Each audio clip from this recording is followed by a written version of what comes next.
planning, nag-uusap kami, ano bang pwede natin ibigay sa mga visitors na yung matutuwa sila, yung ma-appreciate nila, and of course, yung magagamit talaga. And then parang naisip niya, bakit hindi tayo parang kung ano yung tradition before na parang Filipino community na parang merkado.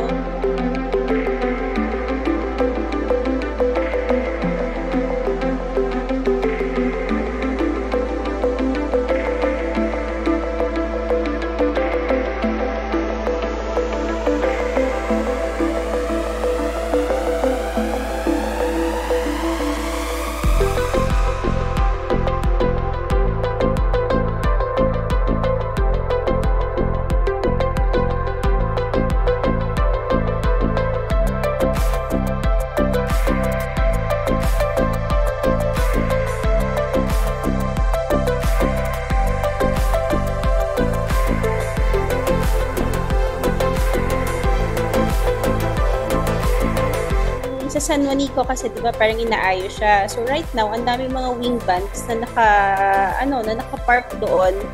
And nadaanan nila yung wing van na with fruits and vegetables na parang kasi hindi makakadaan yung mga truck doon sa San Juanico. Kaya ginagawa nila parang binabarge.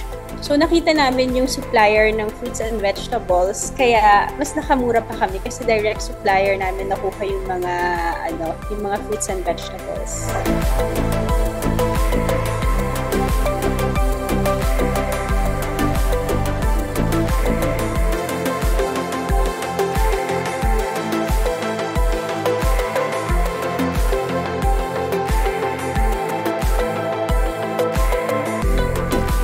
Pero kasi with us, mas binavalue namin yung naging experience ng visitors namin na naging sa kanila yon, naging memorable sa kanila yun. Yung experience na nabigay namin sa visitors, yung happiness ba nila na umuwi sila na may kanya-kanya silang dala-dalang payong.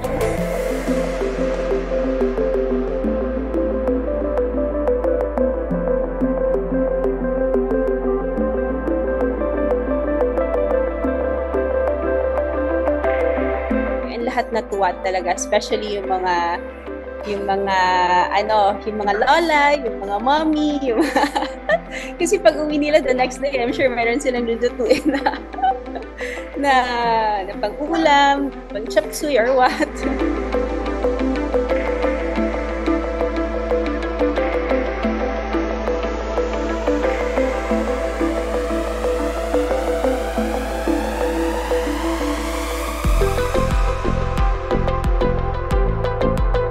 And we're very happy kasi hindi siya yung parang ina-expect namin na parang very disciplined naman yung mga guests namin, na yung mga visitors na kukunin lang talaga nila kung ano yung kailangan nila. And I think alam din naman nila na meron pang ibang visitors na kukuha din.